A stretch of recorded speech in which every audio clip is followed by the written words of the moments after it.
Ready, set, up your geek.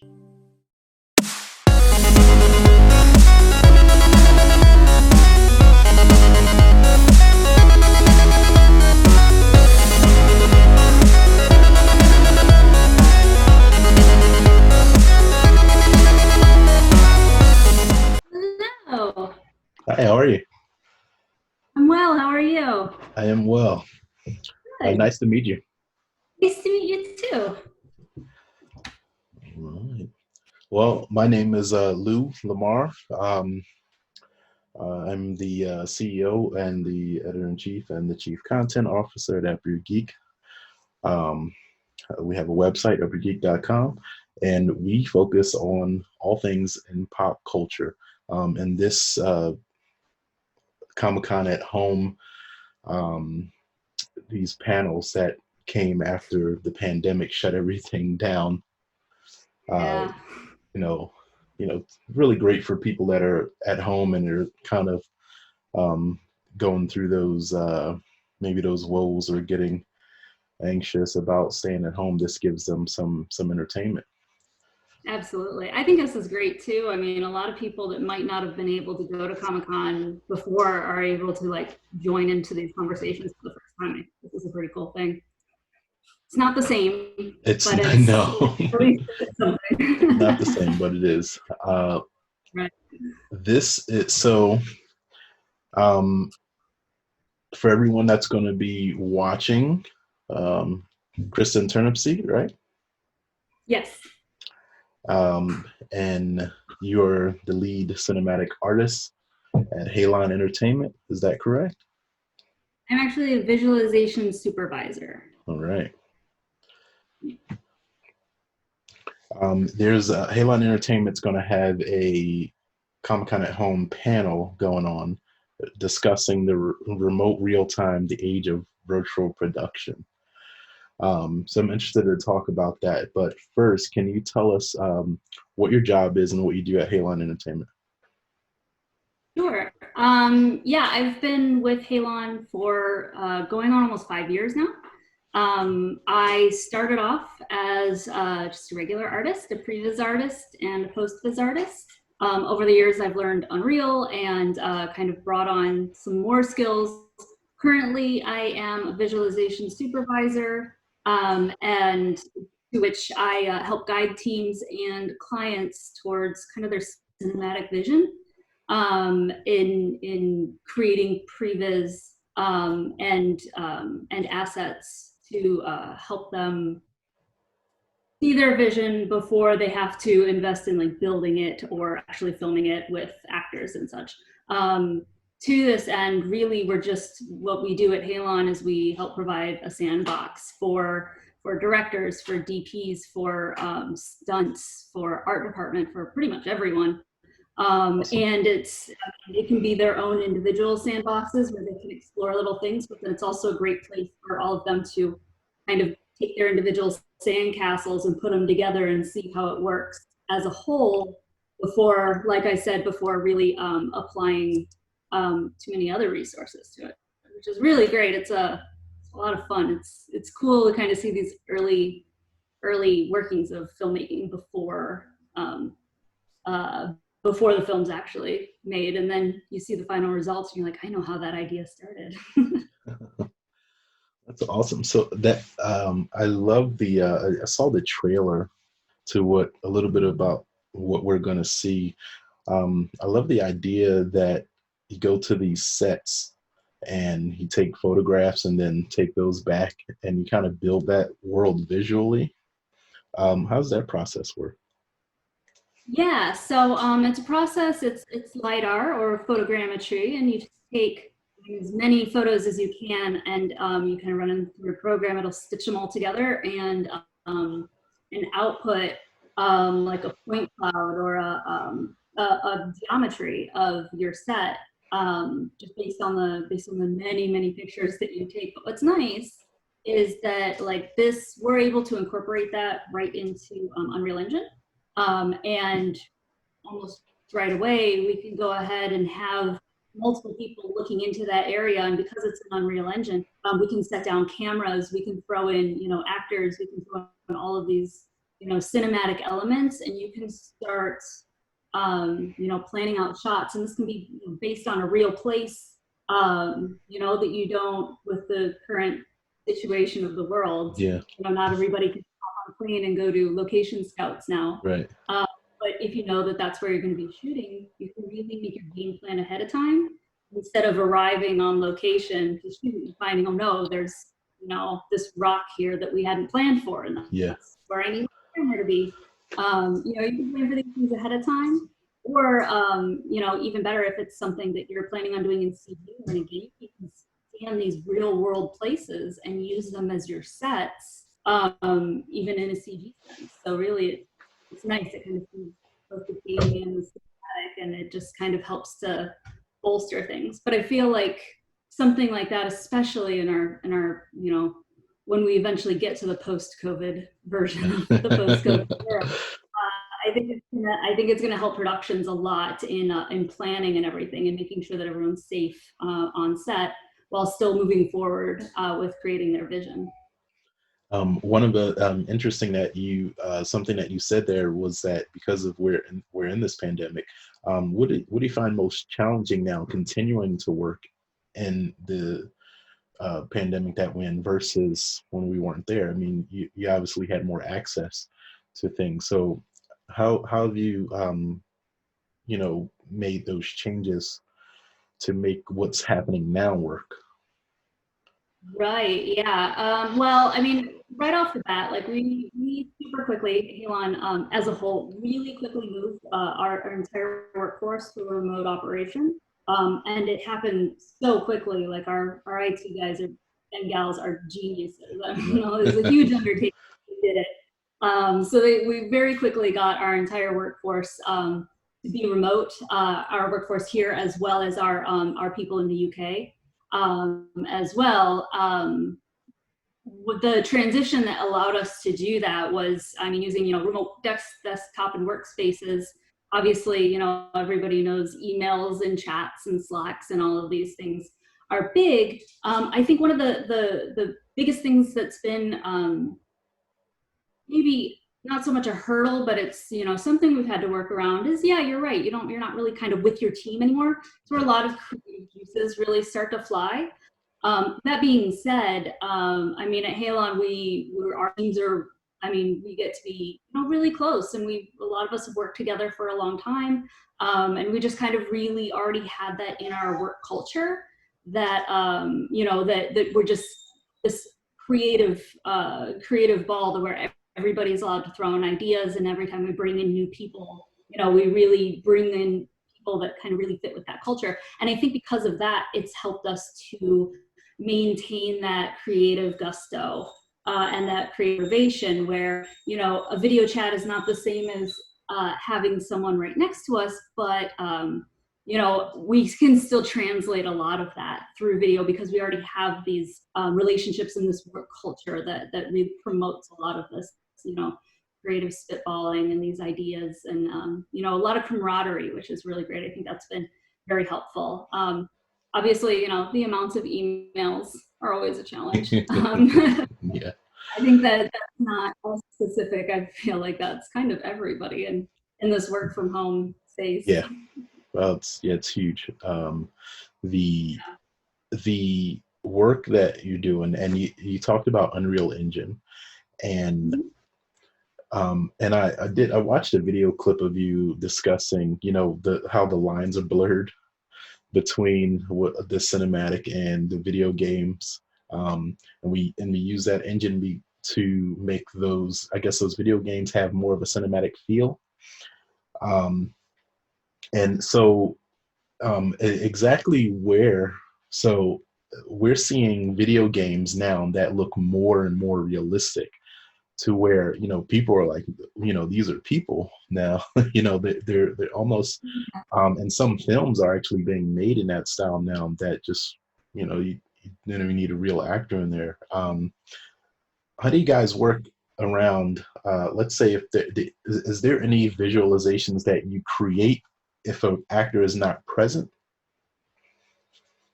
Oh, absolutely. I mean, I think, our use of Unreal Engine, at least my personal use of Unreal Engine, mostly started out, like I said, in the cinematic world.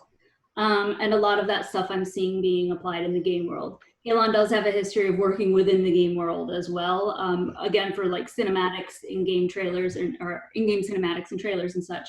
But my personal experience with it was almost only in the cinematic world, using this like game square to fit in the cinematic hole, and it kind of was a learning curve for me. But what I would say to that is uh, is that I see, like I said, I see these lines as getting blurred, but I feel like it's not necessarily an intentional thing. I feel like this is happening most naturally.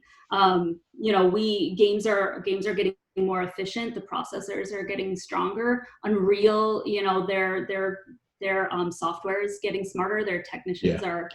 are getting smarter and adding features.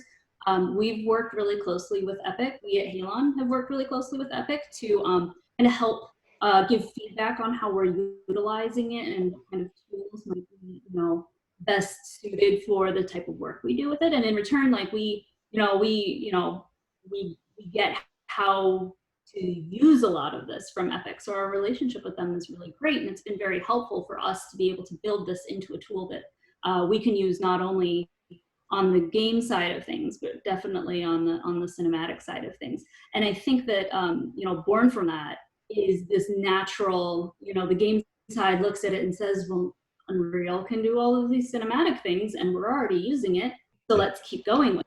Why not integrate it if the software can already do it, That's right? pretty cool. And then Yeah. of course, yeah, and then of course, because of the real-time usability, I mean, the faster it is, the better it is for the cinematic visualization, of course. So why would we not utilize some of those more game tools to help our visualization come out faster? Because iteration is really kind of the name of the game in visualization. Just kind of get versions out pretty quickly. So it's been powerful, and it's one of those things that I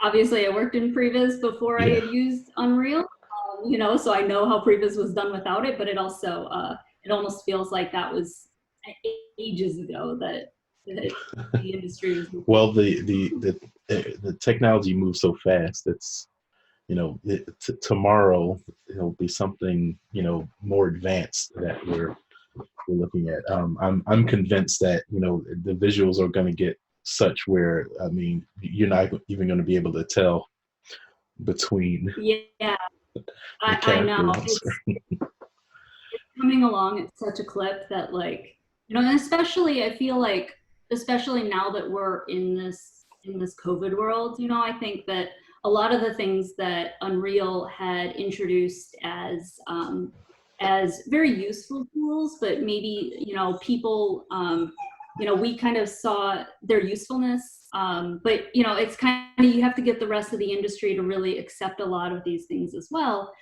Things like multi-user, things like live link, things like these types of tools were really cool, and we were figuring out ways to use them. But now with work from home and with quarantine, I feel like these tools are almost becoming necessary, or at least becoming stronger points in remote workflows. And it's nice they existed before the need, so we were able to get our hands on it and we understand them. But I feel like because of the need, the rest of the industry, a lot of our clients that, or a lot of productions like at the higher levels might be more willing to listen about how these tools are used, because there's a real use for them now. Well, it's like that. When you never know how useful something is until you desperately need it, and or it's one of those things where people go, well, what am I going to ever use this for, right? And then boom, we need these things now, and this is the perfect situation. I mean, and I think that just goes to talk about, I think that goes to show, Epic's kind of forethinking, that they were already thinking about the social production workflow. It was really cool. And of course, it's been, Mandalorian used it really well. We've used visualization in real time, for many years. We ourselves have also used live link and multi-user workflows internally as well. But I think that this goes to show just kind of, the clip that we can work at, but also just the fact that these types of solutions, while it wasn't specifically for COVID, were already on, the minds of those of us that have already kind of put our hands on these things. So a lot of people's first exposure to these types of tools are happening now, and they might think, oh, this is great that like the technology's moving this fast, but it actually moved quite fast because it existed. It was already existed. Exactly. I think I've been on that end of things of, of how quick, because I remember the convention being just canceled, and now, they're like within a month, they're like, now we're bringing it back. It's going to be all virtual. Yeah. And I'm like, this is amazing. And, I'm going through the list, and there's every day of the convention, there's hours and hours of, and I'm like, it's amazing how they put these things together, even where you're not having people come, but they're still offering up exclusives. They're still offering up panels. And I'm always impressed by that. I always envy artists because, I love art. And I originally went to school to study graphic design and animation. And so I still have that, that love for it. And so I was actually pretty excited to discuss your process, and going over everything that you've done. I've seen you've got quite an impressive resume of things that you've worked on. And some of the things that you guys are going to be talking about. I saw that you guys did work on the Mandalorian, Free Guy with Ryan Reynolds, looking at Borderlands 3, Ford versus Ferrari. Can you tell me what your processes were in those films? Well, specifically, I guess some of those have been released, so I cannot speak to all. I know Free Guy is. Yeah. I know Free Guy is a long way. Get in trouble. Although I'd love to spill the beans on everything. I mean, in a more general sense, and I guess kind of using Ford Ferrari as a specific example, since that goes a little farther back. I mean, in a more general sense, our process usually just begins with a lot of conversations at first, just to really kind of figure out what it is that the production is looking for, right? So visualization can be used to allow a director to explore action. It can be used to help the cinematographer figure out the look, or help art department kind of figure out any kind of set builds, or, it can be all of these things. It could also, inform VFX about things that they'll have to put in post, and then things that they'll need to plan for so that they shoot their elements correctly.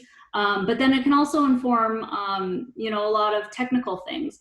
Ford Ferrari is a specific example. It kind of did a big number of these things, right? So we helped the director, James Mangold, work out these, driving shots through Le Mans, and you can storyboard all you want, but, and the storyboards for that show are beautiful. And if you've seen the previs for it, you know that the visual look of the previs was specifically requested and designed so that we could intercut it with the storyboards. But the storyboards don't tell you how fast the cars are traveling, or how, over the cameras. And so that's where we came in to really help James hone in the visual style that he wanted for it. He had a very specific direction as far as how he wanted the action to be felt by the audience, and that was important to capture. So we were there to capture that within the previs, so that could be communicated out to the rest of the production.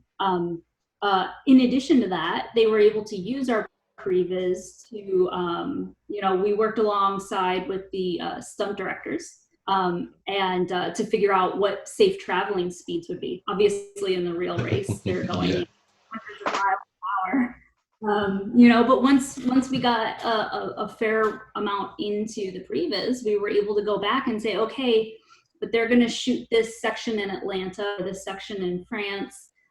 This is where they're actually shooting it. So how do we make this corner look like the Le Mans track in France, 1906? But then also, how fast are the cars allowed to travel, and how do we make it look like they're going 200 miles an hour, right?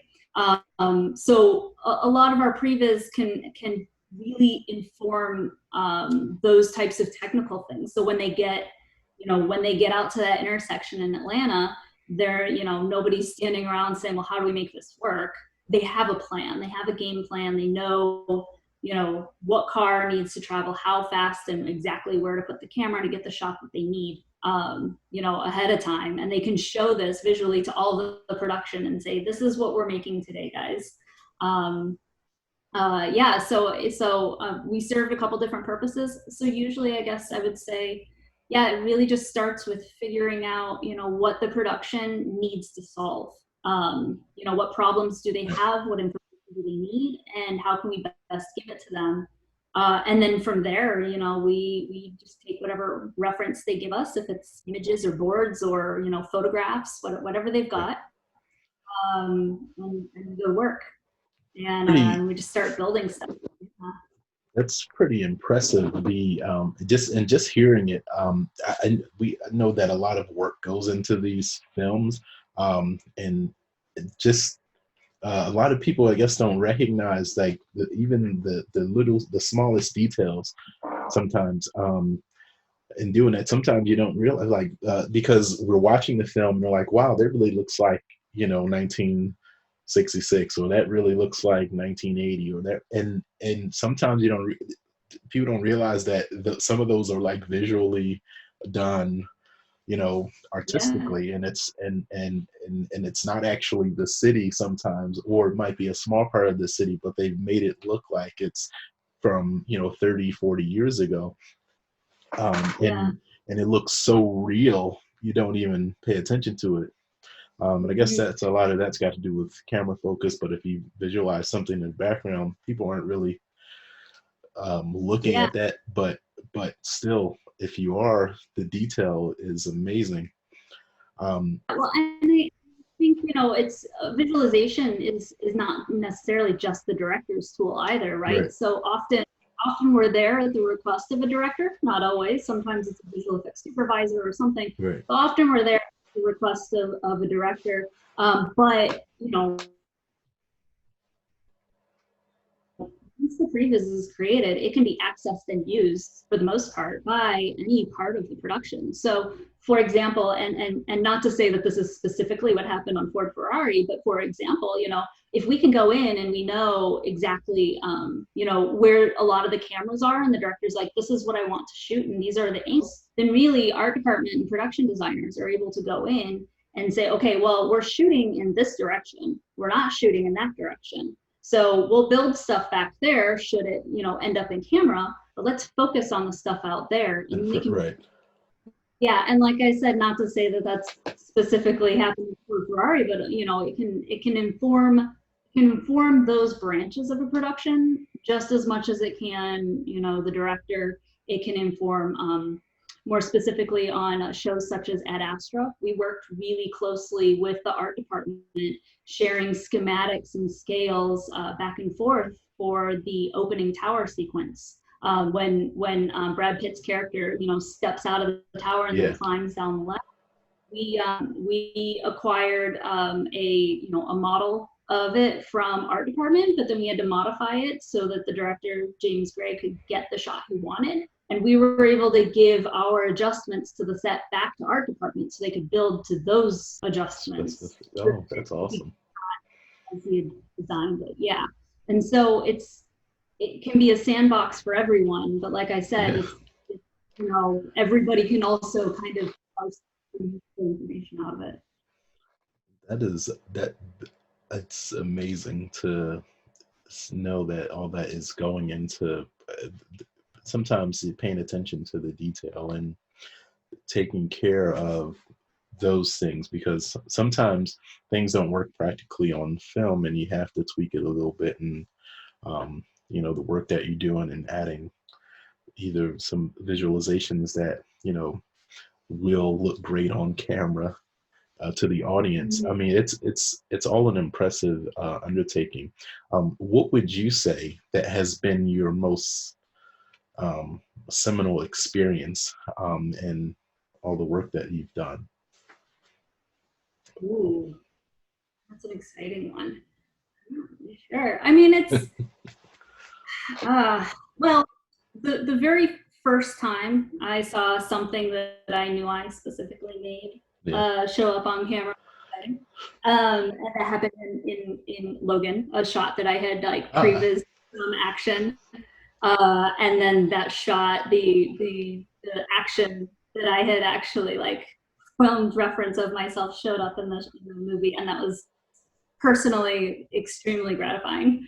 And I think that's, and I think, you know, kind of continuing on that thread like that, anytime we know that we've impacted, you know, a movie or a trailer or cinematic in any kind of way, you know, as an artist, that alone can just be so gratifying, right? And that's not to say that everything you do has to make it in the final product, right? Like there have definitely been times where you know, we're working on something and, you know, work something super hard on something for a week or two and it's just not working. And sometimes your work just gets, you know, thrown away or let's yeah, start over. Like we're going to start from scratch and do this all again. But in those situations, like visualization is still doing its job because figuring out what not to do is just as important as important. figuring Yeah, out what to do.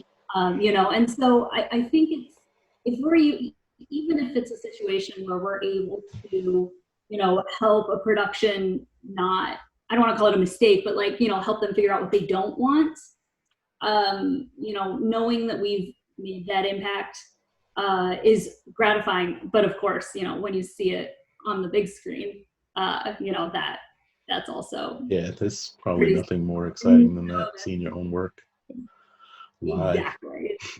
Yeah, you see your fingerprints all over a movie and it's just like, oh, I helped make that. What would you say was your scariest experience, if you've had one? Hmm. I don't think I've necessarily had a scary experience. I would say, I mean, you know, we work so hard on a lot of these, and as artists, you know, we put a lot of time and effort into these things, and as all productions are, and almost all branches of productions are, there are deadlines, and it gets, you know, it gets a little stressful and hairy It's a little sometimes. But tense. again, Yeah. yeah, it does get a little intense. But at the same time, like we do it because we love it, you know, and so it's not so much a pressure that's put on us than it is like a pressure we put on ourselves. And I personally, you know, put this pressure on myself because, you know, I'm you know, happy and passionate about what I'm doing and I want to, you know, make the best thing that I can, the most useful thing I suppose that I can. And it's you know, I wouldn't necessarily say that there's been any like scary or actually like negative experiences though, because really it's all in service of telling a good story, and that's what we all do, right? Like you know, Yeah. you and me and the audience, like we're all here for great stories, and you know, whether it's a Cool. game story or a film story, and you know, from you know, all everyone from the executive producers and the directors all the way down to, you know, me and the artists and you know, gaffers and lighting people, you know, whether it's physical production or remote or game, we're all here because we love it. And uh, you know, that's what keeps driving us all the time, I think. It's good to have that passion. I have you seen everything that you've worked on?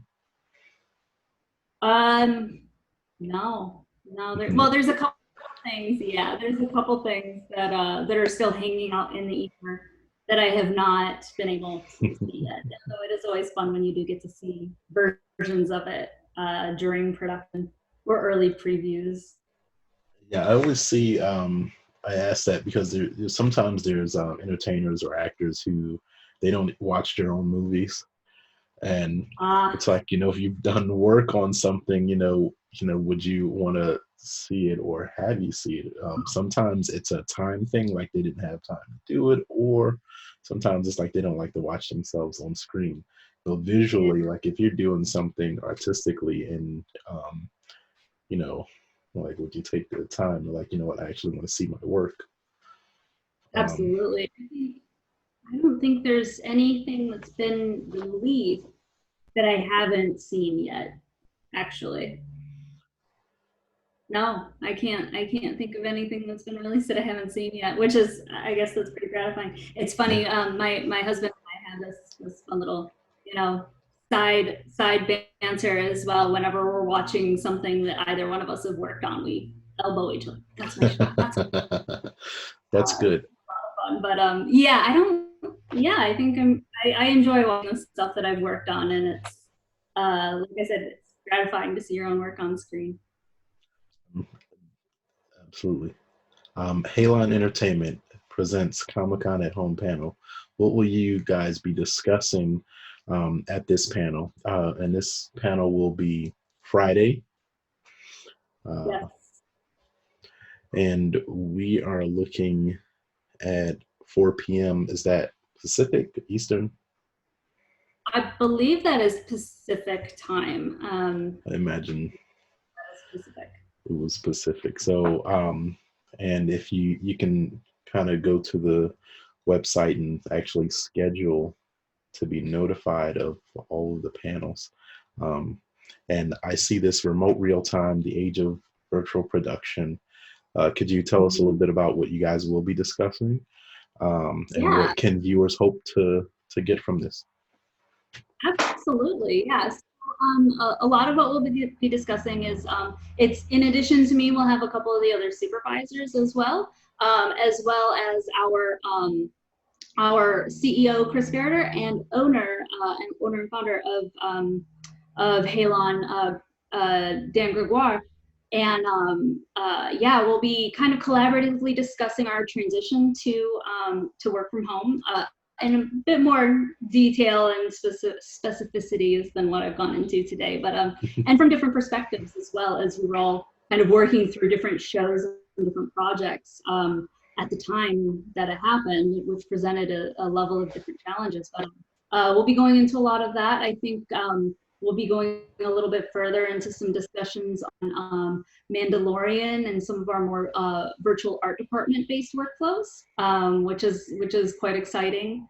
And I think we're gonna, yeah, we'll also be kind of just talking about a lot of our remote tools, some ideas that we've got for, remote workflows moving forward. And I guess not only how we were able to transition into a remote work from home situation, but also kind of some of our thoughts on where it's going to be going and some of the most useful tools in addition to Unreal that have really been able to help us make this transition be a success.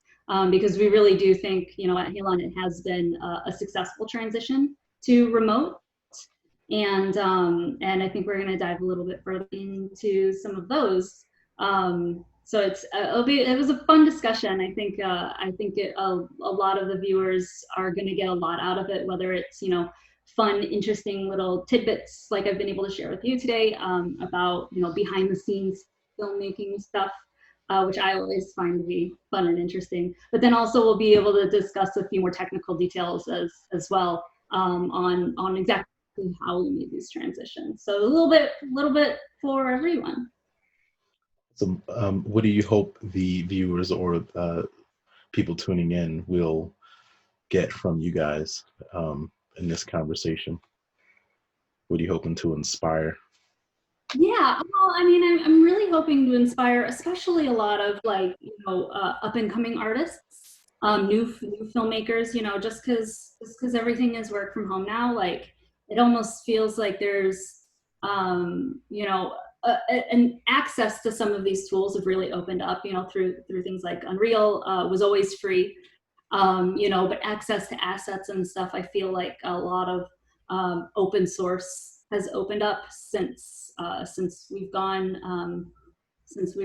the whole industry has gone remote, and sort of in this community of sharing. And I think that's a really positive thing, because I feel like that helps a lot of up and coming artists, up and coming filmmakers be able to Yeah. access these tools and get their hands on them, because these are not just tools for, you know, the elite filmmakers in the big studios, right? Right. These are tools that are able to be used by indie filmmakers and students. And, you know, there's a way for everyone to kind of harness what the production has to offer. So I really think that, I really hope that it inspires, you know, kind of some of these more smaller projects and productions to really consider using these tools, because a lot of them are quite accessible. On the other side of that, I really hope that people, you know, part of our discussion is we'll kind of define a little bit of what virtual production is and isn't, which I think is important. I mean, it's this new buzzword in the industry, this virtual production, you know, but what exactly does it mean? And we'll dive in quite a bit more into kind of what virtual production is, what these tools are, and it's really, you know, it's a menu of, you know, you've got these tools that are virtual and these tools that are virtual, but not every production needs all of them. Right. So kind of, you know, deciding which ones you need for your specific issues. And we'll go a little bit further into that as well.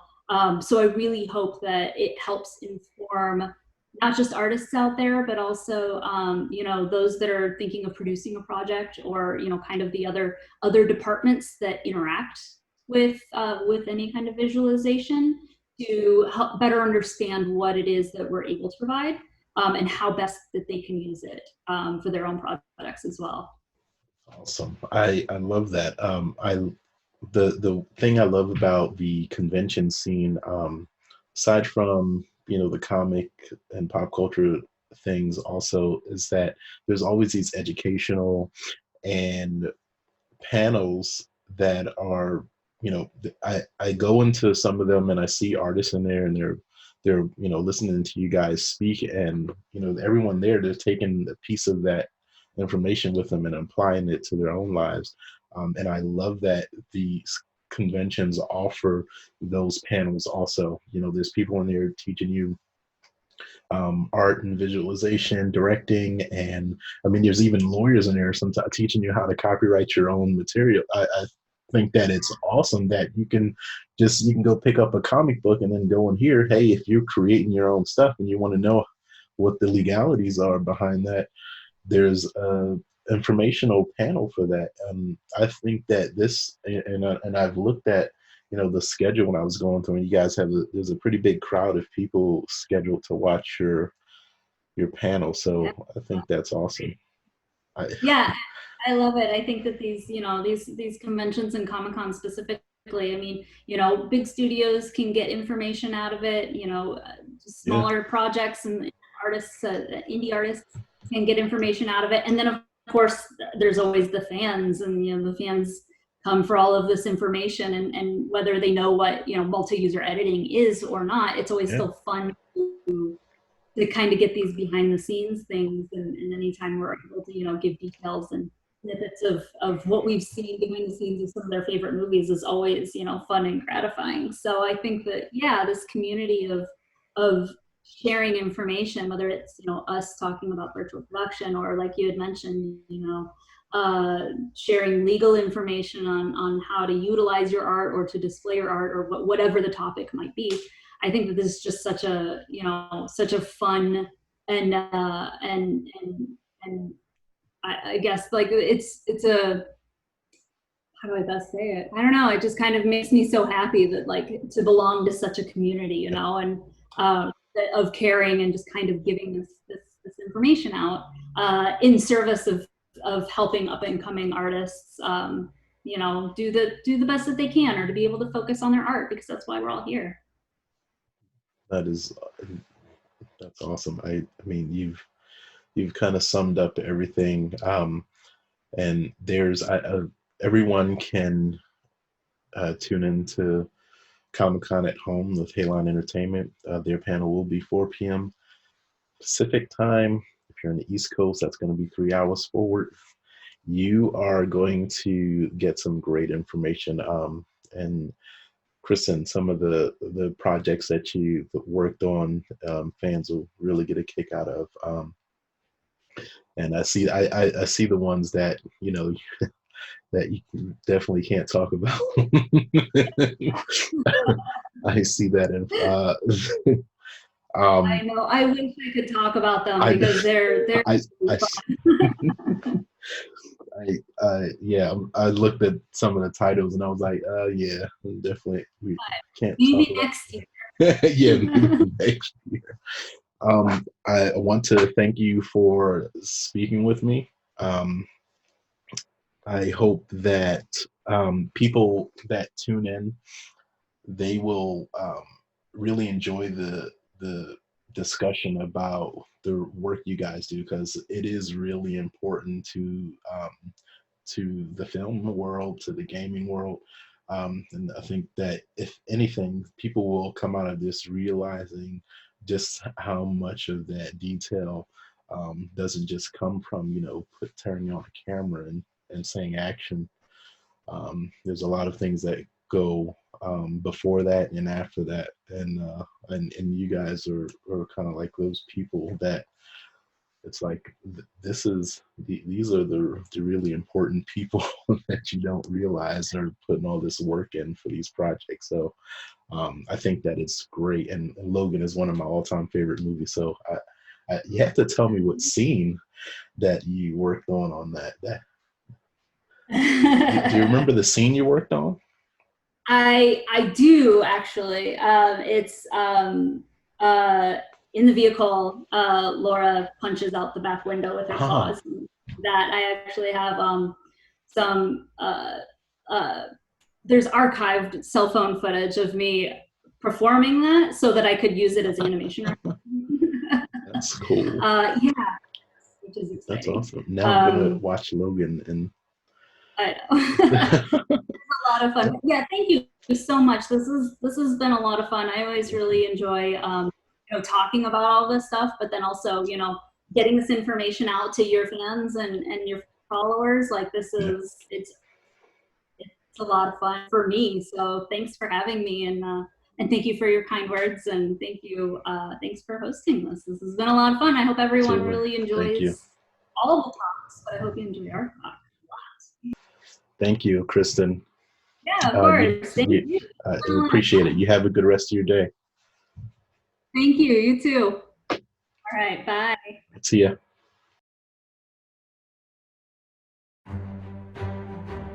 Thank you guys for joining us on our panels, ComicCon 2020. Halon is a visualization company, and we specialize in storytelling. Specifically, we use technology to enable creatives to tell better stories. We went to a fully remote workforce, but one of the things that came out of that is we needed to redefine our production process, and that there was a little bit of a learning curve there.